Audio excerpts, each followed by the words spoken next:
delivery. I mean, that's pretty much the black market. So I said, you know what, I'm going to go ahead and try to get this done. So I did team up with Raphael Richter from Eagle Eyes Transportation, who's a great guy.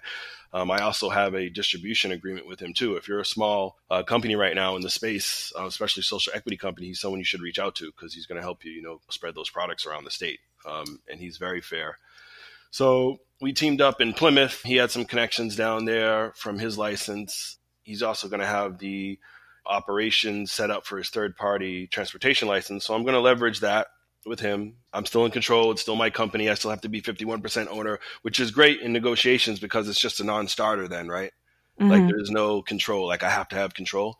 And that's something that he wasn't concerned about anyways, honestly, which is why, that relationship was attractive to me. So we're negotiating our host community agreement down there right now. I believe I'm the first one and maybe the only one right now in the state that's been that far. So we're going to see what happens. And in Taunton, professionally baked company, because I'm a micro, we can deliver our own products. And I have 9 city councilors and a new mayor down here that I'm working on right now. So we're going to be amending our HCA soon to have that added. And hopefully when the Cannabis Control Commission opens up the application, I can be one of the first ones to apply for that as well. That's great. You said that micro businesses can deliver their own? Yeah. So when the last regulations were changed, Jenny and I actually were in Springfield during that time, and we wrote a letter and we spoke about this. And we were advocating for micro companies, farmers, social equity applicants, economic empowerment, co-ops, if they could, deliver their own products, right? I mean, I think that was something that could give us the upper hand trying to go against these big RMDs. Right. And they ended up passing it. A lot of other folks kind of felt the same way. There were a lot of folks that rallied for micro companies to get expedited review, which was huge because right when that hit, we were a micro company. So we got the expedited review, but I'm also social equity applicant, so I would have gotten it there too. But the expedited review has been fantastic. And they also gave micros and social equities and economic empowerments.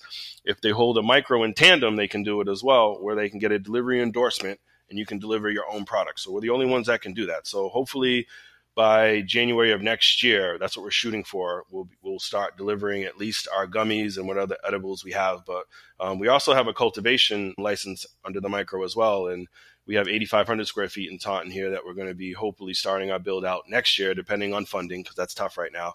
We'll either fund it ourselves or we'll find the funding next year to start building out our cultivation facility. And that will be home delivered too. So hopefully you'll be getting freshly baked products home delivered to your door. Oh my gosh, that's amazing. I can't wait.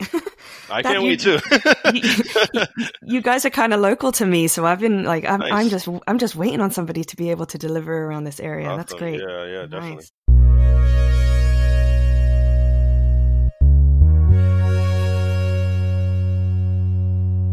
So there are options in the future that we might get more delivery, but I mean, not that we know how long we're all going to be locked down for, but do you see there any possibility of medical expansion, delivery expansion right now? I've been seeing some things online. It seems like everybody's really pushing their delivery right now for medical. Yeah.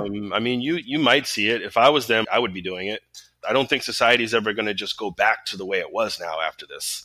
I think we're going to be right. I think we're going to see some changes in the way consumers shop. And we were already seeing a shift to online ordering anyways. I mean, that's what everybody wants to do. Amazon, Grubhub, nobody wants to leave the house anyways now. Everyone wants things ordered, right? So in the black market, that's the way it is. You go meet your Connect or your Plug. I mean, you're going to meet up and get it, or they're going to deliver it to you, but that's the way it goes. Cannabis is going to be the same way. So like I had talked about early, here in Taunton, it was something that we had thought about would be like a delivery-only retailer, like a delivery-only dispensary, like no foot traffic at all, just delivery. It's something that I could team up with someone on, with something like that. But no one needs to be going into the store. Everybody wants to deliver to their home. Let's just bring it to them. Yeah, I agree. I was talking to my husband last night, of course, because that's the only person I get to talk to anymore.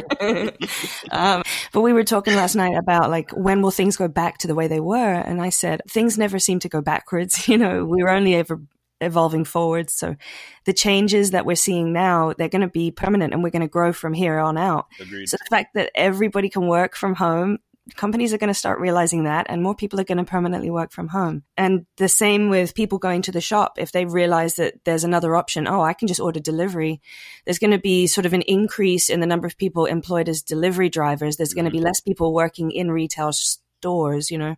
Agreed. And things are just going to start shifting. So I was wondering, like, all of the people that have been working, say, at restaurants now, do they get employed now as delivery drivers instead? And will that bleed over into the cannabis industry, where instead of being a bud tender, you'll now be able to go to homes and deliver and give sort of consultations at the door? Because that's what we used to have in California, and I think it worked really well. Yeah, I mean, you're seeing it out west right now. The number of deliveries that are coming out right now, and I mean, I know I've seen a lot of things online with Blackbird, and you know, they're saying how busy they are now. Like every day, like Dutchie, how every day there's a new record they're setting for orders and deliveries. Right. And you know, that number might be spiked right now because of what's going on, and it will go back down some. But like you said, there's still going to be progress in that, where these people that are working at restaurants, they're going to start being delivery drivers, right? I think Amazon, like Domino's, like Pizza Hut, everybody is recruiting delivery drivers now. They're like, oh man, where have we been? Yeah, where have you been? Like, this is what people really do want. I mean, they want fast delivery, yeah. And now it's also what we need, because we have no other option. We need it now. Well, I'm excited to see how you guys keep progressing. I'm really glad to hear that nothing is slowing down with Freshly Baked. I'm really excited to try some products when you guys get rolling. And also I'll keep my eye out on that delivery option around Plymouth, because hopefully that expands and that becomes the new normal, I guess. Definitely. Philip, thank you so much for taking the time to talk to me. Send my best to Jenny. I hope you guys stay safe. Thanks, Britt. Talk soon.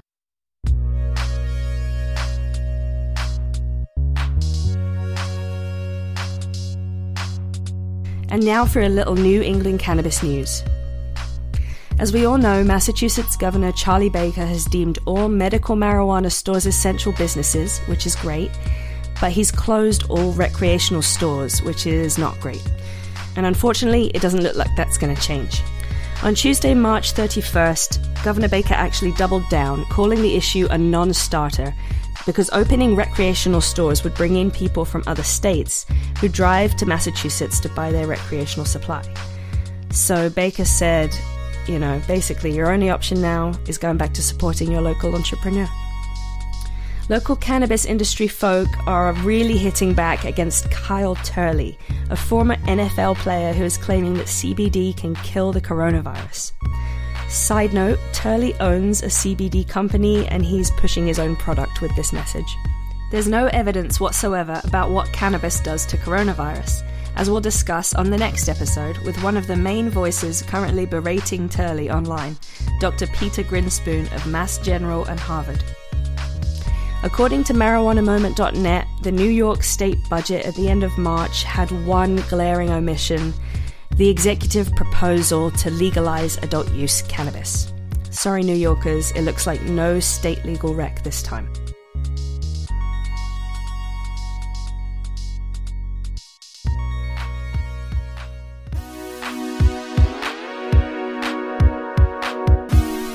We'll be back with another episode in 2 weeks. Make sure wherever you're listening to us, you hit that subscribe button.